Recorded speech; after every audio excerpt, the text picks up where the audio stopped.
If you've watched this show much, this right here is going to be a pretty familiar sight. This is a high-speed PC tech station. It's an open-air test platform intended to install a computer on it with no covering whatsoever, so you get the benefits of cooling with the drawback that things can get a little bit dusty if you don't keep things clear over time.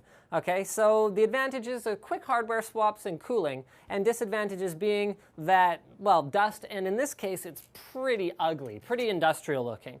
But some people want an open-air test bench-style case without the ugliness and with something that looks more like a gaming system. This is the Aerocool Strike X, or as I call it, the Big Papa open-air gaming case. On the outside of this here case, although it's hard to draw a line between the inside and the outside because check this out at the back, it's completely open. On the outside of this case, the first thing you're going to find at the front is your I/O.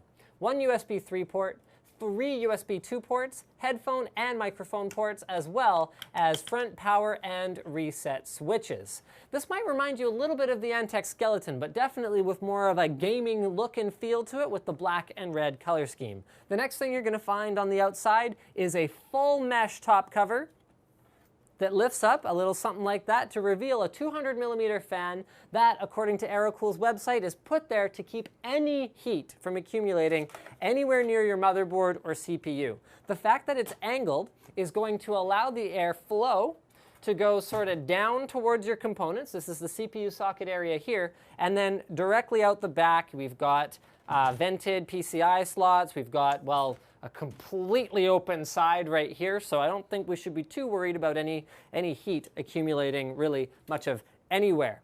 Next up, we've got, this is awesome, because this is kind of like those little things for your car, where it's like, here, see? There, it holds up your hood.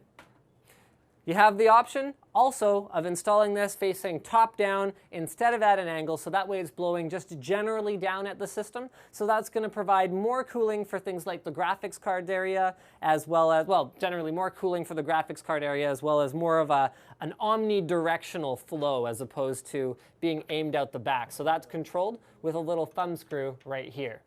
On the bottom of the case, we find 6 feet. Here we go, a little something like that. 1, 2, 3, 4, 5, 6 rubber padded feet, so those are going to prevent it from slipping around in the event of any, well, slippage. We also find ventilation on the bottom of the power supply for bottom-mounted fans. We've got a gap over here where all of your power supply cables can be run to what I would normally say is the back of the motherboard tray, but in this case it's also the bottom of the case, so it's very hard to say. It's very unconventional. So we've got room here to route the cables that go to the bottom of your motherboard, room here to route cables that go to your ATX-sized motherboard, your normal width motherboard. Here, we can put cables that'll go on an eATX motherboard, and up here, there's a little gap to run your 8-pin cable to the top of the motherboard. You've also got a CPU cutout, which will enable you to swap CPU coolers without actually, see, normally I'd say without taking the side panel off. Swap CPU coolers without taking the motherboard off of the motherboard tray, and that pretty much does it. There we go, for the bottom of the case, which leads us to drive expansion. We can install 3 5¼ bays, and you can actually slide this whole module off just like that in order to install them, and then put the whole thing back on. There's a plastic clip that holds it in place, and we've also got down here 3 hot swappable 3.5-inch drive cages that can be pulled out and can have either 3.5-inch or 2.5-inch drives installed in them. And hopefully I can put this back without looking, because otherwise we're going to have a problem. Okay, we had a slight problem, but it's okay, we got over it. At the back, this is kind of interesting.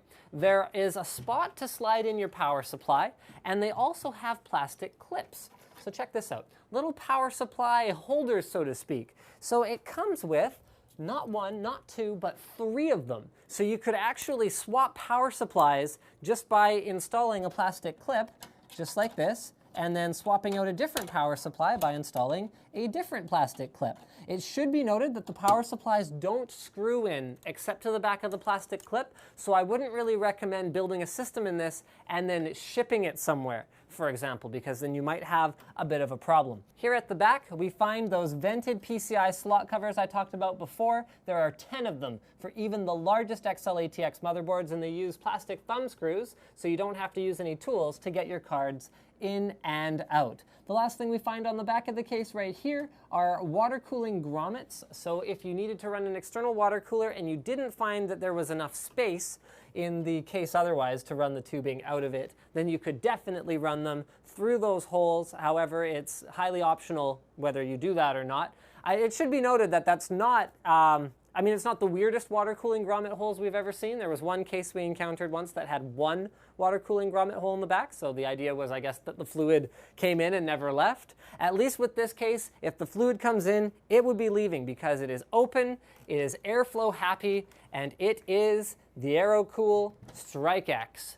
Thank you for checking out this episode of NCIX Tech Tips. Don't forget to subscribe for more videos like this from ncix.com.